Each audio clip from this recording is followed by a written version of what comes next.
नमस्कार मंडळी, आज अगदी सोप्या पद्धतीने पण खूप जास्त चविष्ट आणि अगदी मोकळा असा चिकन पुलाव बनवते। 1 किलोच्या प्रमाणात रेसिपी खूप सोपी आहे आणि जर तुम्ही या पद्धतीने चिकन पुलाव जर बनवला ना तर मंडळी तुम्ही बिर्याणी खाणं विसराल, एवढा हा चिकन पुलाव छान लागतो। जरूर रेसिपी शेवटपर्यंत बघा आणि रेसिपी तुम्हाला कुठेही आवडली तर व्हिडिओला लाईक करा आणि चॅनलवरच पहिल्यांदा आला असेल तर चॅनलला सबस्क्राईब करा। बरं, चिकन पुलाव बनवण्याच्या आधी थोडीशी तयारी इथं मी करून घेतलेली आहे। या सगळ्याचं प्रमाण डिस्क्रिप्शन बॉक्समध्ये तुम्हाला मी लिहून देणार आहे। आता इथं 1 किलोच्या प्रमाणामध्ये हा चिकन पुलाव बनवत आहे। त्यासाठी बरोबर 1 किलो तांदूळ स्वच्छ धुवून त्यानंतर पाण्यामध्ये अर्ध्या तासासाठी भिजत घातलेला आहे आणि 1 किलो चिकन स्वच्छ धुवून घेतलेला आहे। तसंच अर्धी वाटी दही घेतलेला आहे। 3 चमचे इथं आलं लसणाची पेस्ट घेतलेली आहे आणि कोणत्याही ब्रँडचा तुम्ही चिकन पुलाव मसाला किंवा बिर्याणी मसाला इथे घेऊ शकता। तर इथं मी चिकन बिर्याणी मसाला घेतलेला आहे। त्यानंतर इथं मध्यम आकाराचे 3 कांदे पातळ चिरून घेतलेले आहेत। तसेच 2 टोमॅटो मोठ्या आकाराचे पातळ कट करून घेतलेले आहेत। आता इथं मोठा टोप किंवा पातेलं ठेवलेलं आहे। यामध्ये गरजेनुसार तेल घालायचं। तेलाचं प्रमाण तुम्ही तुमच्या आवडीनुसार कमी जास्त करू शकता। इथं मी 3 चमचे तेल घातलेलं आहे। यामध्ये काही खडे मसाले घालायचे, ज्यामध्ये अर्धा चमचा जिरं, 2 तमालपत्र, त्यानंतर 1 चक्री फूल तोडून घातलं होतं आणि 2-3 लवंग आणि मिरी मी घातली होती। उन्हाळा आहे त्यामुळे लवंग आणि मिरी हे जास्त घालायचं नाही, नाहीतर त्यानं जळजळ होण्याची शक्यता असते। त्यामुळे हे प्रमाण थोडंसं कमी करायचं किंवा नाही घातलं ना तरीसुद्धा चालणार आहे। आता कांदा घातला, थोडासा हलवून घ्यायचा आणि 2 हिरव्या ज्या मिरच्या आहेत त्या पातळ कट करून यामध्ये घातलेल्या आहेत। आता हे व्यवस्थित असं परतून घेतलं। हलकासा कांदा मऊ झाला की जो टोमॅटो आपण कट करून ठेवला होता तो टोमॅटोसुद्धा घालायचा आणि हे सगळं आपल्याला एकत्रित व्यवस्थित असं परतून घ्यायचं। आता इथं आपल्याला जो कांदा आहे ना, हा कांदा मी खूप जास्त असा डार्क होऊ नाही दिला, असा नॉर्मल पिंकिश झाला की लगेच टोमॅटो घातला होता। यामुळे काय होईल ना, याची जी ग्रेव्ही आहे ना ती खूप मस्त तयार होते आणि खूप आपण कांदा लाल केला ना की मी त्याची एवढी छान ग्रेव्ही तयार होत नाही। त्यामुळे आता टोमॅटो आणि कांदा छान मऊसूद शिजावा यासाठी मी थोडंसं मीठ घातलं, परतून घेतलं, झाकण ठेवून याला व्यवस्थित असं शिजवून घेतलेलं आहे।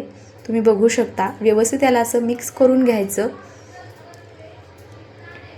हे बघा, अगदी झटपट तयार होतो। अगदी तुम्ही जर ही पूर्वतयारी केली ना तर अर्ध्या तासामध्ये हा चिकन पुलाव खाण्यासाठी तयार होतो।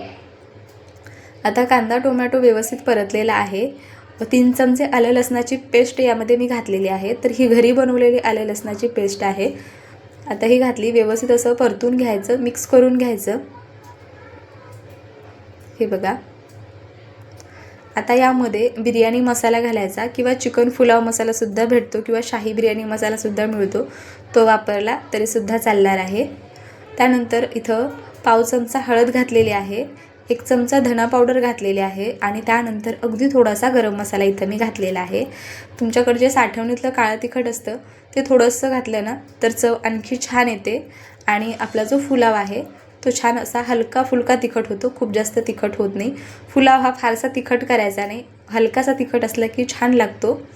आता हे सगळे मसाले एकत्रित व्यवस्थित परतून घ्यायचे। गॅस हा लहान करायचा आणि त्यानंतर यामध्ये दही घालायचं।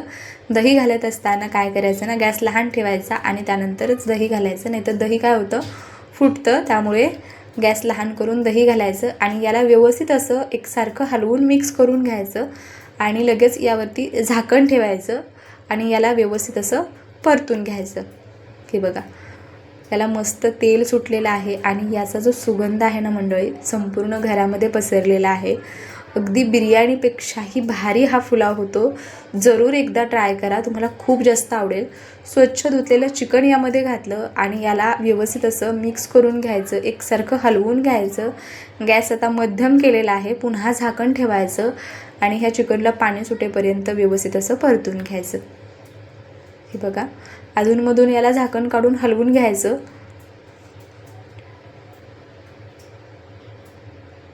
ज्यावेळेस आपण बिर्याणी बनवतो त्यावेळेस चिकन मॅरिनेट करून ठेवावं लागतं, तांदूळही खूप वेळ भिजवावा लागतो, ज्यामुळे बिर्याणी बनवण्याची जी प्रोसेस असते ना ती खूप मोठी होते। त्यापेक्षा हा शॉर्टकट एकदा जरूर ट्राय करा, खूप जास्त छान पुलाव होतो। आता हे जे भिजवून घेतलेले तांदूळ होते यामधलं मी पाणी काढून टाकलं आणि तांदूळ यामध्ये मी घातलेला आहे, तुम्ही बघू शकता। आता हलक्या हाताने आपल्याला हे मिक्स करायचं आहे. का तर तांदूळ आपण भिजवून घेतलेला आहे, त्यामुळे याला खूप जास्त असं हे नाही करायचं, हलक्या हाताने मिक्स करून घ्यायचं. आता आपण 1 किलो चिकन घेतलेलं आहे आणि 1 किलो तांदूळ घेतलेला आहे. त्यासाठी बरोबर 2 लिटर पाणी इथं मी घेतलेलं आहे.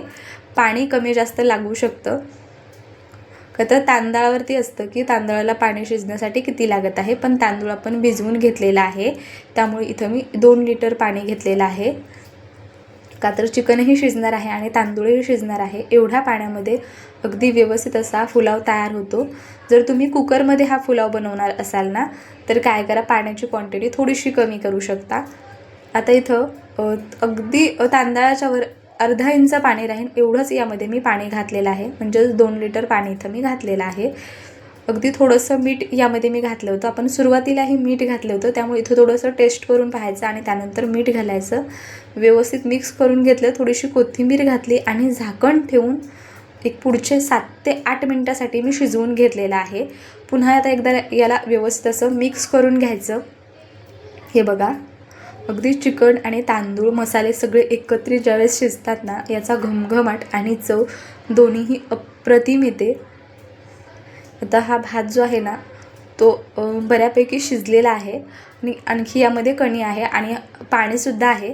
आता काय करायचं ना, गॅस आत्तापर्यंत मोठा होता, पण आता गॅस मी मध्यम केलेला आहे आणि मध्यम गॅस करून पुढचे 3 ते 4 मिनटं झाकण ठेवून शिजवून घेतलं आणि त्यानंतर गॅस एकदम लहान करून पुढचे 5 ते 6 मिनटासाठी शिजवून घेतलं. म्हणजे यामधलं जे पाणी आहे ते पूर्णपणे सुकून जातं आणि हा चिकन पुलाव अगदी मोकळा मोकळा होतो.